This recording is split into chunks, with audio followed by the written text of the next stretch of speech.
Okay, what's going on, everybody?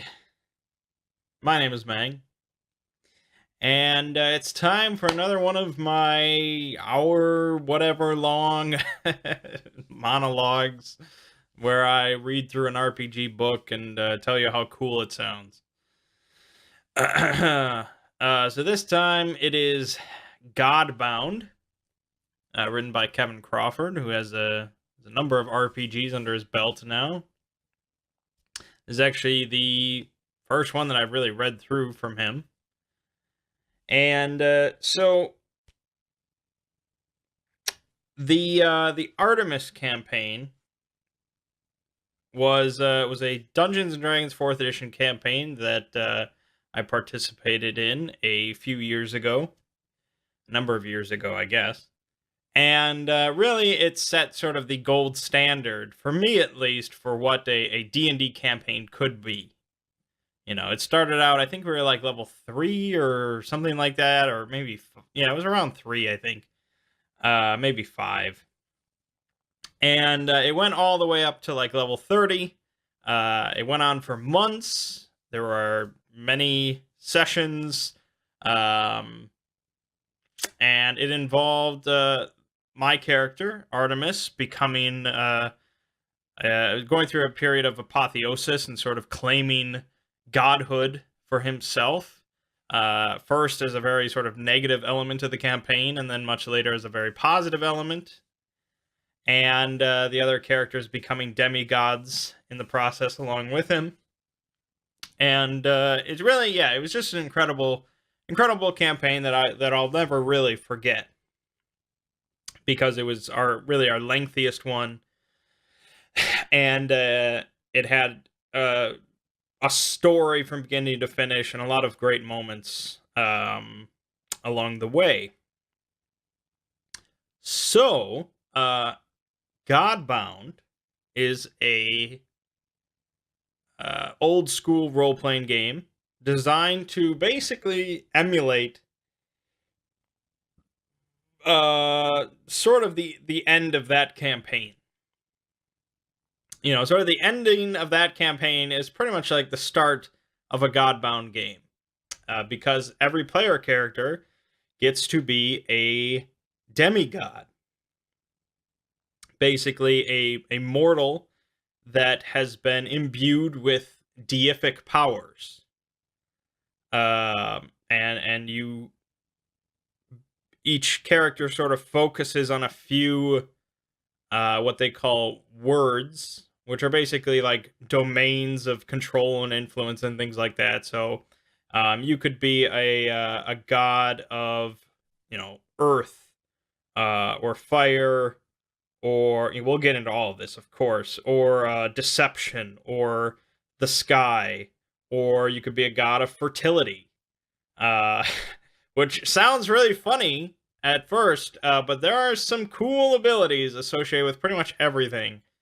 Um, so you know, it's eh, well, I mean, we're gonna go into how it all sort of plays and how it feels, and you know, I mean, I don't know how it plays exactly. All I've done is read the book, but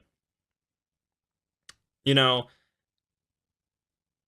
it's a very different sort of fantasy game, because you're not like at level 1 you're not like dealing with goblins, or you know, a few bandits in the woods are giving you trouble, or you know, something like that.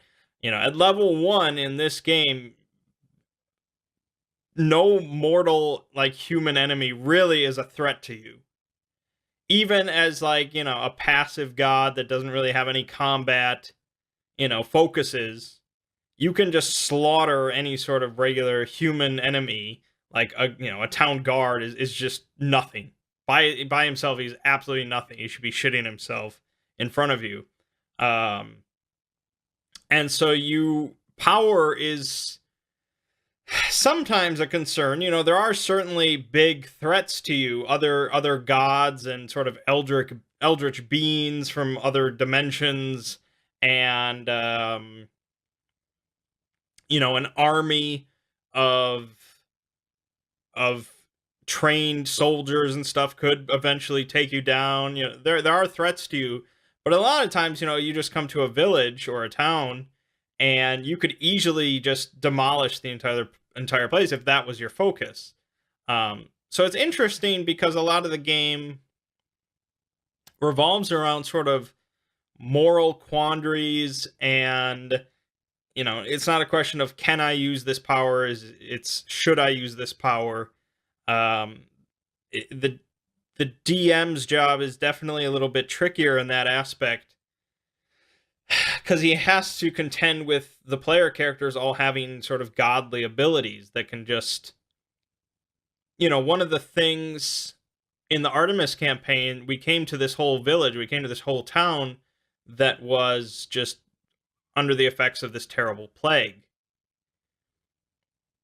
And so, we didn't have the capabilities of just, oh, let's just cure the plague, let's just fix all this. But in this game, if you are focused around the word of health, if you are a god of health, you can literally just snap your fingers and cure all disease in the village, if that's what you want. So, yeah, it's definitely a little bit trickier for the DM to sort of make these situations and make these encounters. You have to think on a much larger scale than that. You could snap your fingers and cure the whole village, but if you don't solve the cause of this plague, the plague will probably just return soon enough if you're not around to fix it. And so it's a question of, what kind of deities do you really want to be? And, where are you going to spend your time? Where are you going to put your influence? How are you going to spend your powers? If you want to be this great god that controls a whole region and make sure, everything is good and nice and dandy, you have to put in more work than just snapping your fingers. And so it's a very, very cool game from what I've read. A lot of the powers are very interesting. But the last game that I was really sort of excited about was Shadow of the Demon Lord, for those that remember that. And most of the reason I was excited about the game was from a mechanical standpoint. A lot of the game mechanics seemed really well designed, and after playing it, they are. It's a very fun game to play from a mechanical standpoint, but there's also some cool flavor stuff in there, cool abilities, stuff like that. This game really appeals to me just from a cool standpoint.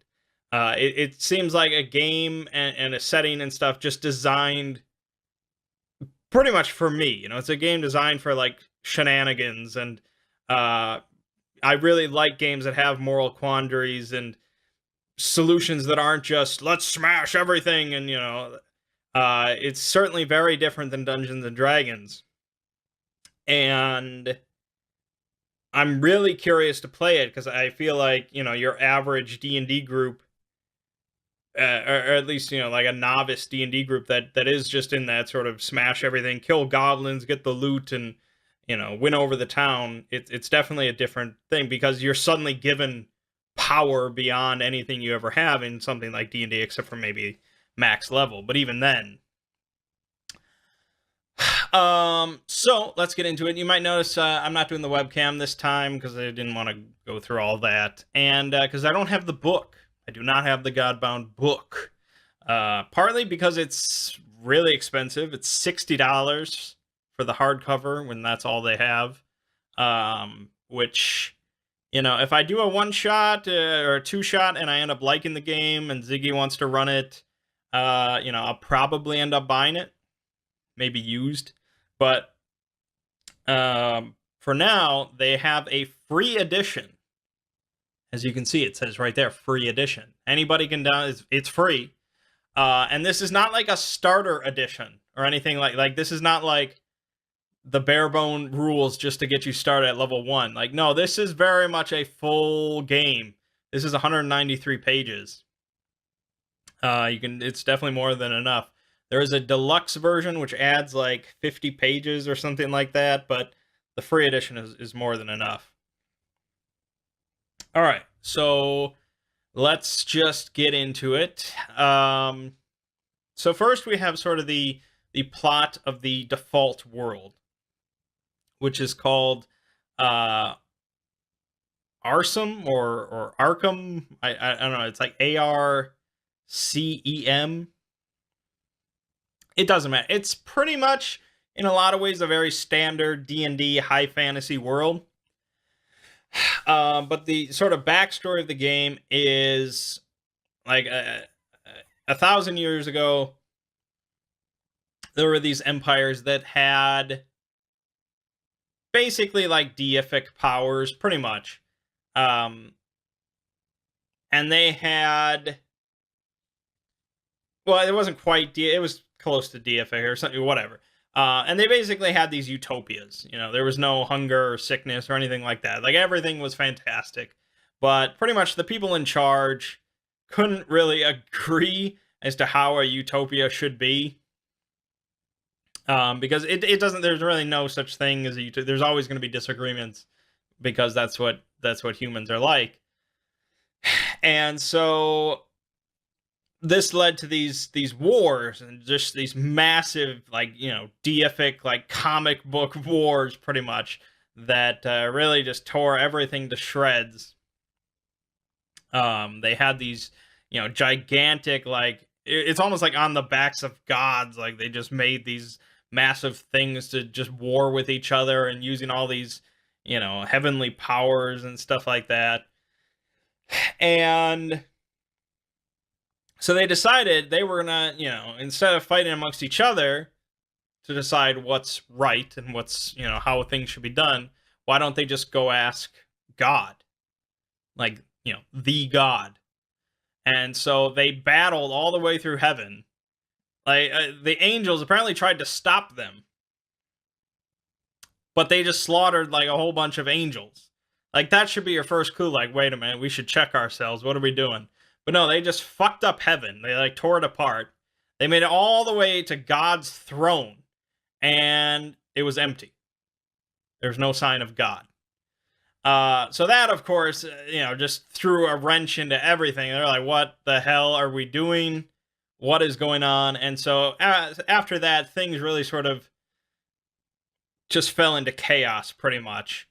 And so these heavenly powers, you know, these deific magic and things like that, it all sort of started to fade away. Things scattered, the empires all fell, and just things just were just pretty shit for pretty much everyone involved. And it just petered out, and that was it. But now, like, a few years ago, in the default setting, a few years ago, people are just suddenly being blessed with deific powers again. And these are the Godbound. So these Godbound, you know, suddenly have the ability to start, you know, fundamentally changing the landscape and changing reality and mind controlling people, you know, doing all these really godly things. And so it's a very recent development. No one knows why this suddenly started happening. Nobody knows where these deific powers came from. And so it's a very confusing time. And of course, the player characters are some of these Godbound. And so they have the option of, you know, trying to fix things, trying to make, you know, a utopia once again, which didn't work the last time. Or they could become, you know, sort of tyrants and really just forge their own empires in their vision, and, you know, who knows what. So that's the default setting. For the most part, it's pretty standard fantasy D&D stuff, which gives you a very solid ground base to, you know, work from. Because it's like, hey, think of D&D, you know, think of any D&D campaign you've been in, but you're gods now. And, you know, when I say, you know, gods and things like, it's not like you're omnipotent or anything like that. You can be killed. Your power has limitations. But with enough time, with enough effort, things like that, you can do very godly stuff. But there are other things out there that probably have their own visions as well. But it's cool because you know, you could take this game and its mechanics, and you could put it into other settings. And I think even the author is working on some supplements for like modern day and like advanced technology and stuff, which would be pretty cool. Like a cyberpunk game, but the player characters are like, sort of demigods. That could be pretty interesting. All right, so Godbound is a OSR game, old school Renaissance. This is a somewhat popular subgenre, I guess, of role-playing games. Recently, a lot of people are playing OSR games. They're sort of designed to emulate and improve upon the really old school D&D stuff. Games from way back when.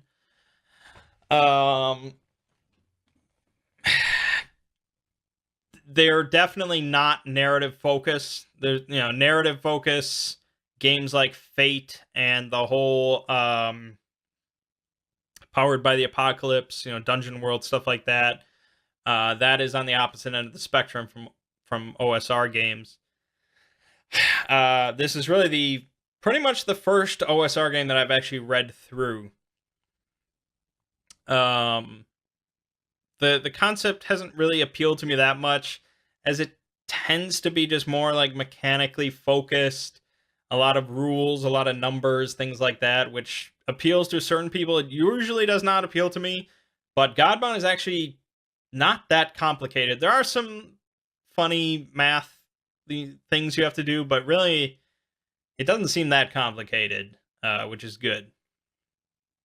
And it's meant to be, Godbound is mostly meant to be played as a sandbox campaign. So railroading really does not work in Godbound because, again, the players are demigods. They can solve problems with the snap of their fingers, and so you always need to just have other things ready to go. You can't just have a set plan, because they will break it much more so than a regular D&D game, where you can sort of confine your players if that's what you want. It's tough to confine demigods, which is good because I prefer sandbox stuff. All right. So, character creation. Since it is an OSR game, of course, you roll for your attributes. It just wouldn't be it without that. So you have strength, dex, con, wisdom, intelligence, charisma. Again, it's basing it on this D&D mentality, D&D type setting, so that you can see, it's meant to really show, like, look at this power you have. Look at this foundation we're working off of, and you can see how much it differs. So, interestingly, though, attributes normally cap out at 18. I think I've seen a way for you to get a 19 strength, but really doesn't go higher than that, because for an attribute check, so like a strength check, you take your attribute and you subtract it from 21. It's always 21. So if you have a 15 strength,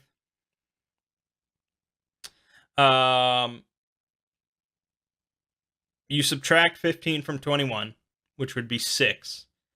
And if you want to pass a strength check, then you have to roll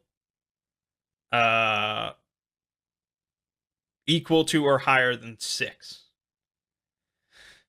Which means, even with a 15 strength, a lot of the times you're gonna be able to pass a strength check, unless it's like really, there's a big penalty or something like that.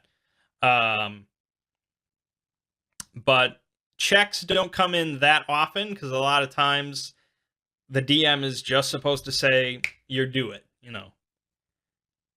for a type of DM that comes from D&D that loves to do checks all the time, that's going to be a big hurdle, because, you really need to understand these are demigods. These are not just regular mortal heroes. They're on a whole different level entirely.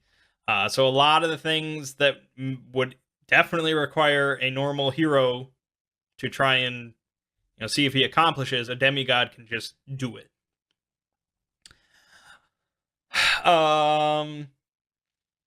So yeah, it's 46, drop lowest for your attributes. Or there's an array that you can do, of course. And a lot of the words that you pick to sort of describe what areas, elements and things like that your god is focused on, a lot of them raise your attributes up to 18. So you're not going to start with shit stats most of the time. Then you have to decide some facts. Should just get over to the facts section. So you have to start with 3 facts. Facts are basically like, it's basically your backstory. Like a fact might be where you were born, what region of the continent you came from, your earliest childhood or something like that. A fact can be your profession, or some sort of, if you were a soldier or a healer, or if you were, and of course you can specify exactly where you were a soldier, or if you were a mercenary, or, something like that. And another fact can be like an organization or a group that you are associated with, whether positively or negatively or something like that. And if a fact is ever relevant at some point when you're trying to do something, it can give +4 to a roll. Also, facts can give you access to certain abilities. So if you pick a fact that aligns you with like a school, like a school of magic, like an academy of magic. If you were aligned with that, you have access to that school of magic, because there is magic. There are deific abilities, but there's also magic, which most of the time is just sort of for your enemies. But demigods, of course, especially like if you're aligned with the sorcery word, you can use all sorts of some fun little magic stuff. So facts aren't really a big deal, but it helps sort of flesh out your backstory and things like that. So words and gifts are really the big deal here. Right over here, you have the words of creation. There's a big old list of them. And the new supplement that's coming out in like a month or something is adding a whole bunch more. So this is really what you think of when you think of gods and their sort of domain. A god of death, or a god of fertility, a god of knowledge, a god of luck. So when you start the game, when you start a new character, you get to pick 3 words. I think you can optionally take a 4th one, but you get less powers then to start out with. And so each word has, we got to go over to the words, because I want to talk about the words for a while. We're going to be going through them. Yeah, we got to talk about miracles and stuff. Okay, so alacrity. So each word has sort of a default effect for you. So as long as if your character has the word of alacrity, you cannot be surprised. Cannot. No matter what, can't be surprised. And when you take it, you can increase your dexterity to 16, or if it's already 16 or higher, you get it bumped up to 18. So that's what you get just for picking alacrity. And you don't have to pick any of the gifts, any of the powers associated with it. You can just take the word if you want. Because you only get to pick a certain number of powers, a certain number of gifts. For the beast, if you pick word of beast, you can speak to animals. Unintelligent beasts will always comply with requests that aren't unnatural to them. So that's just a default effect you get. If you want your demigod to be able to talk to animals, all you have to do is at character generation, just pick beasts. That's it. And so you get to pick 3 of them, possibly 4 if you want less gifts. You might just want another default effect like that instead of another gift.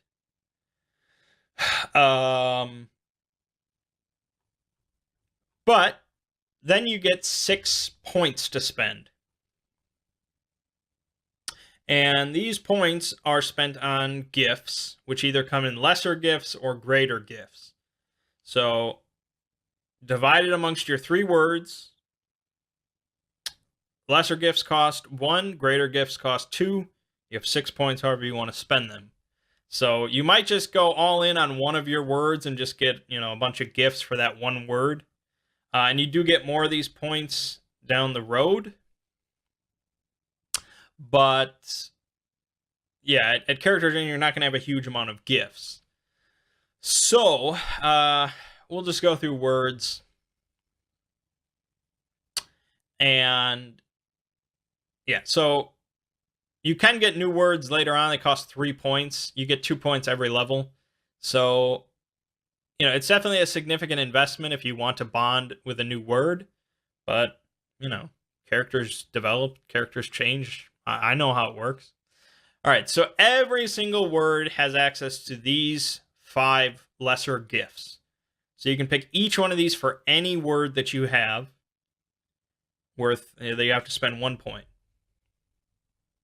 So these are really sort of just generic abilities and bonuses and things like that. So the first 2 we have here, Divine Wrath and Corona of Fury. They are basically just generic damaging abilities. So Divine Wrath is a single target attack. Corona of Fury is a AoE. It hits all around you. And again, these apply to any word. So if you take the Corona of Fury gift for your word of fire, you can easily imagine that as like, just a fire blast all around you. Whereas if you take Divine Wrath for, say, the word of wealth, which is all about money and things like that, you have to be a bit more creative as to, how do I blast somebody with money? And then, of course, you literally blast them with like molten gold and stuff like that. So some of them you have to be a little bit more creative, some of them are obvious, but every single word has access, if you so choose, to some basic damaging abilities. You can take effort of the word. This increases your maximum effort by 1. So effort is more or less generally like a daily allotment that you have. It's sort of like your power points. You use effort generally to use your godly abilities. Sometimes you have to spend effort just for like a moment.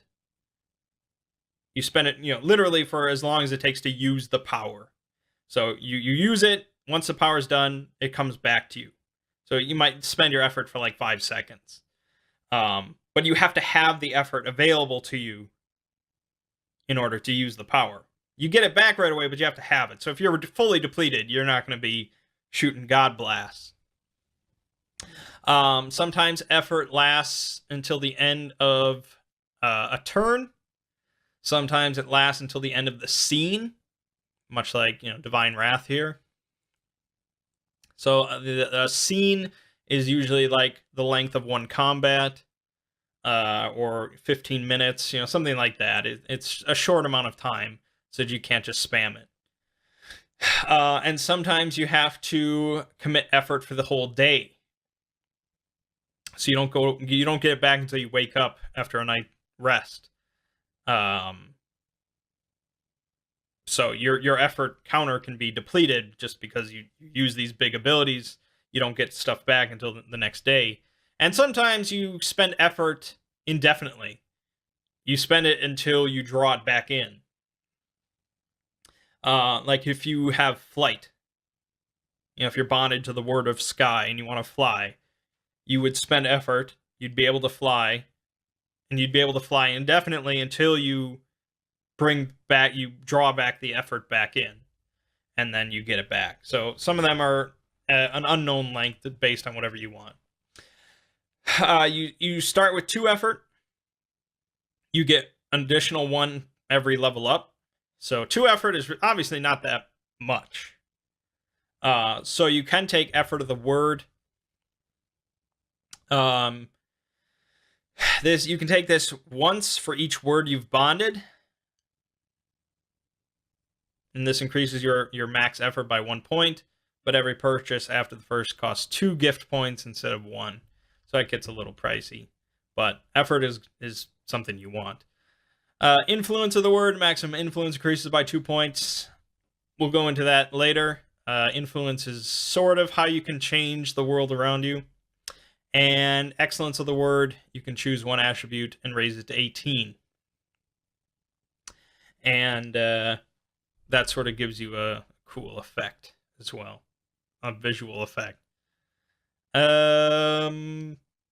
Yeah, so those are available to everything. But I want to go through most of the words because they're really some of the coolest stuff in the game.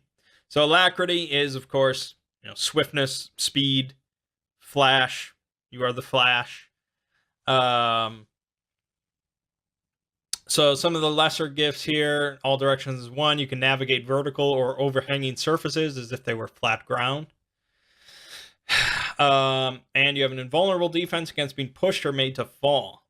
That's pretty cool. So this is a constant gift, which means it is always active. You never have to spend effort. That is just always an innate part of your existence. Flickering advance. Commit effort to scene end. You can instantly reach any location you can see within your sight out to the horizon. So yeah, snap your fingers, commit an effort, and you are there. Anywhere you want to be that you can see. It's pretty cool. Mist on water. Until the end of your turn, you can ignore all solid matter with your movement. That's pretty good. You could. This is what I'm saying. Like that, you can have that ability level 1, and you can do whatever you want with it. So having like some big vault as part of your whole scenario for the night, is like, oh, how are they going to get in this vault? Like that's not a question. If they want to get into the vault, they will get into it. It's not a question of will they or won't they. This guy can just boom, and he's can just walk through the door. Like that's sort of how it can be a little bit trickier to design scenarios. Walk between the rain. Your natural AC is 3. We'll talk about AC in a little bit, but for armor class, of course, old school, you want it to be lower. So 3 is really among the best armor class that you can get. You start at 9 by default. So that 3 is really good. There's a bunch of powers that give 3. It's usually like the benchmark. If you want to be hard to hit, you want to have 3 from some ability. You cannot be hit by anything not driven by a purpose unless you allow it. I just love sentences like that in a game. It's like, okay, yes, awesome. I don't know how often that'll come up because most things that are trying to hit you are driven by a purpose, but excellent. For greater gifts, you got faster than thought. Commit effort to scene end. When anyone visible declares an action, you get a free round's action and movement before they can perform their act. So, yeah. Anytime anyone thinks about doing something, you can just walk up and stab them in the throat. It's good. It's good. Like, again, this is what I'm saying. Like, mortals, regular humans, it's not a contest at all. Untouchable. Commit effort to scene end to become tremendously difficult to hit until the start of your next turn. Physical attacks hit you only on a natural 20. Like, I'm telling you, compared this to D&D, like, these things would just never maybe end game you'd get stuff like this, but this is level 1. So yeah, Alacrity is pretty good. I can definitely imagine myself picking up that. Apotheosis, I don't really want to go into right now because it's not you can't pick Apotheosis. Basically, pretty much everyone gets this automatically. It's sort of a separate word associated with your worshippers because you are pretty much a god. It's likely you're going to have worshippers. So the more worshippers you have as you level up, you get different bonuses, and you can provide different bonuses to your worshippers and your zealots and things like that. Artifice. This is the maker, the craftsman. Heroes with the Artifice word can create any non-magical object a normal man can carry as a round's action. While the ensuing creation may look on, any foodstuffs are inedible, it functions and lasts as well as a normal object of its type and usual substance. The hero's crafting efforts for a day count as 100 laborers per character level. So yeah, that's a good, nice estimate. You are basically the equivalent of 100 men per level. It's pretty good. So yeah, most of these involve being able to fix anything. You can control anything just like psychically, any sort of vehicle or mechanism. You can improve weapons, make them better.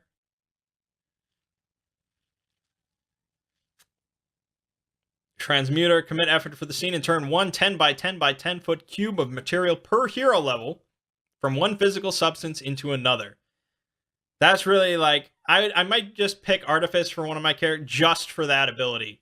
Because being able to just change a wall into bubbles, or just change it into like, I don't know, cotton can, like whatever. Like it's just, I love that shit. That's so good. If the substance being created is rare or precious, effort must be committed for the day. Like, that's really not that major. And timescales, overall, this is a game that sort of expects, like, time skips from time to time where you just spend, like, a month doing something. So just picture just being able to change, like, a bunch of, like, trees or into just gold or diamond, something like that. It even said mountains of gold can be fabricated. Just boom. Now, the interesting thing is this isn't like D&D because you're not operating on that same level. It's like, oh, I have so much gold. What do I do with it? Like, no, you don't really care that much. You have power. That's far more important than gold most of the time. And so if you just make everything gold, you can easily inflate a region's mundane economy into chaos. And so that's the sort of stuff you have to think about. That might not appeal to everybody. It appeals to me, though. Perpetual perfection. Everything you make is flawless and impervious to normal decay and use. That's pretty good. That's pretty good. Every armor and weapon you create count as magical items.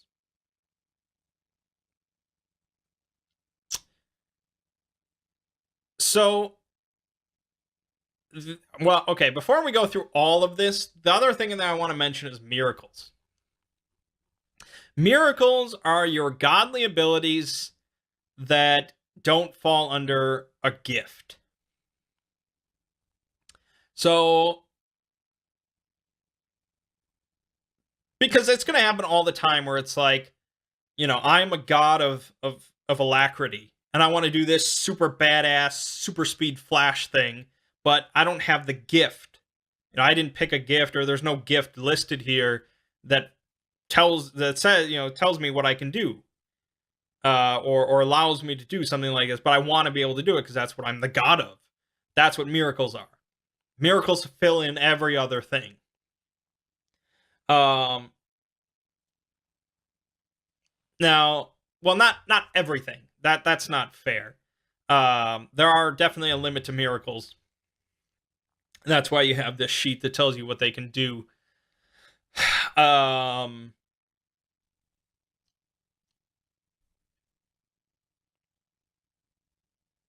but miracles are meant to fill in sort of those small gaps between gifts and things like that that allow you to just be like, I want to spend effort to do this effect right now. That's very immediate. It's going to be very temporary. You know, it's not, miracles are not meant to be a replacement for gifts, because when you spend effort to do a miracle, you have to spend one effort, but you commit it for the whole day. Even if you're doing something very minor, like just shooting somebody. You know, you're just doing like one of those divine wrath, you know, as a miracle. You have to commit it for the whole day. So you don't want to rely on miracles, but they can fill in the gaps. So if you are a god of artifice, you know, you can easily outfit an entire army with just magical weapons just by spending effort and spending a little bit of time. So, you know, really imagination is the limit in a lot of situations. We'll talk about making bigger changes and stuff like that. But a lot of times the benchmark is like, if a mortal could do this, or if a big group of mortals could do this, it's very easy for a Godbound to do it. So yeah, you really shouldn't forget about miracles, because I can definitely see those coming into play pretty often. Because as you can see, there's not that many gifts for each power, and you're definitely going to think of stuff that doesn't fall under a gift. So yeah. Anyways, beasts. So beasts, eyes of the cat. You can see in perfect darkness, hear perfectly any noise within 100 yards, and track by scent. All right. I mean, it's not the flashiest ability. It's not, you know, crazy, awesome, cool stuff, but you can definitely see the use in it. You can bond with an animal. I've never been that interested in like beast mastery and rangers and, you know, the wild folk that deal with animals. I've never played a ranger or anything like that. So this is not incredibly interesting to me, but some people dig this stuff. Oh, here you go. Centigrade. You can gain intuitive awareness of the locations and types of all beasts within a mile radius. You may telepathically summon any of them to come to you as quickly as they can safely do so. So there you go. If you want to summon every bird in a mile radius to come to your position as fast as possible, you can spend one effort at level 1. That's pretty good.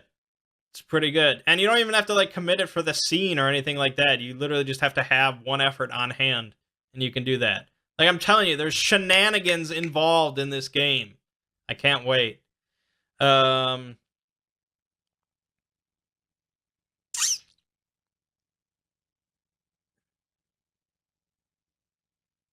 the? Hold on.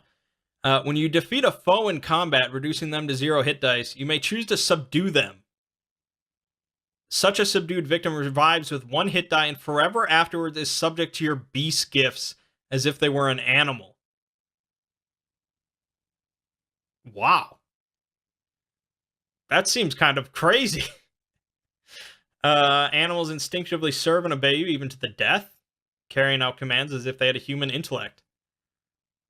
That seems kind of wrong, really. And Many Skin Mantle. Adopt the shape of any beast or hybrid, natural or magical. Alternatively, transform a visible living creature into a natural beast. So you can polymorph. So yeah, if you want to turn into a dragon, I guess you can do that. Because that's a beast. It's a magical beast, right? I'd allow it. I mean, turning into a dragon, it's cool. It's cool, but is it really better than just being a demigod? I don't know.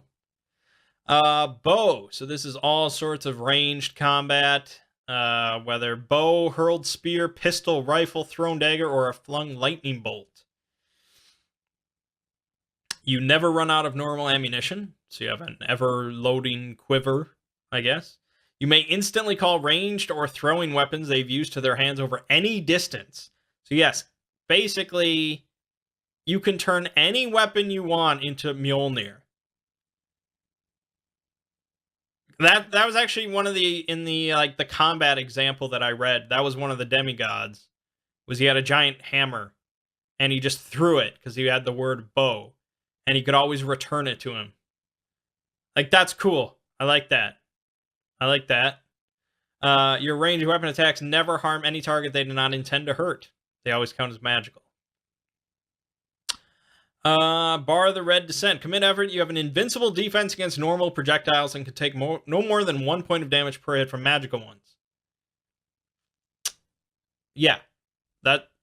Invincible defense against normal projectiles. So literally, you could walk into a situation like, King Leonidas. Just surrounded by an army of archers all aiming at you. And all you do is commit effort, and it just bounces off of you. Like, they will shit their pants. And there is a whole morale thing. Like, every entity has a morale number, and you have to roll against it to see if they'll flee. If you have a whole army and you shoot all your bows and he just laughs it off, like, yeah, that's when you start getting worried. So that's cool stuff.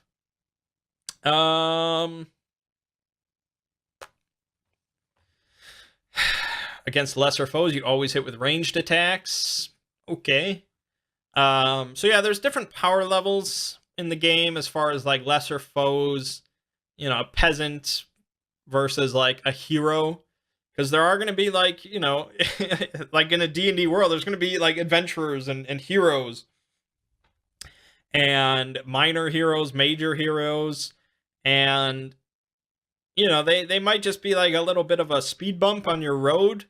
But, a group of major heroes, like high end level D&D party, that might be trouble for one guy, for one Godbound. Or two. And then you deal with like the archmages and these eldritch things and other Godbound and all sorts of stuff. We're already 50 minutes into this. I'm not going to get anywhere and we're only on bow. This is gonna be a multi-part thing. I'm gonna have to break this up into multi-parts. This will be a continuing series. But I just love going through all this stuff, and it's just so cool. Omnipresent reach. Your ranged weapons have a maximum range as far as your natural line of sight. Think about the insanity of that. If you stand on a mountaintop, you can pull off those crazy, like, battlefield trick shots where they snipe from, like, 3 miles away. It's just crazy. Just some cool shit. Your missile weapons always do at least 1d10 damage and treat as magical weapons. Even without a bow or gun, you may cast bolts of force or conjured weapons for 1d10 damage. Cool.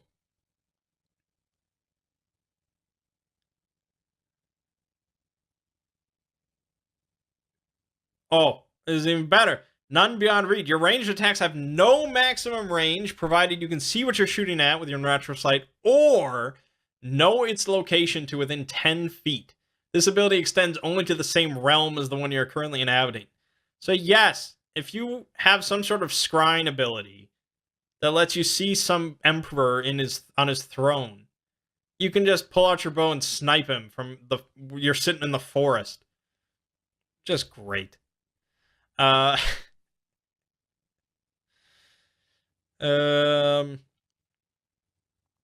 Lord of That Which Falls. Redirect any ranged weapon attacks in your presence with their attack roll applied against the new target. So yeah, that's even better. It's even better. if that army of archers is trying to take you down, you literally just cause their arrows to do like a 180 and they all just kill themselves. That's even more badass. Yeah. Okay. We'll leave it off here for the first part. There's going to be like 4 parts just for me to get through all these words. And yes, I could just let you read these books, but I'm sure some of you enjoy my color commentary. I mean, I don't plan on playing this game for probably a few more weeks yet, at least. So there's plenty of time to go through all of this.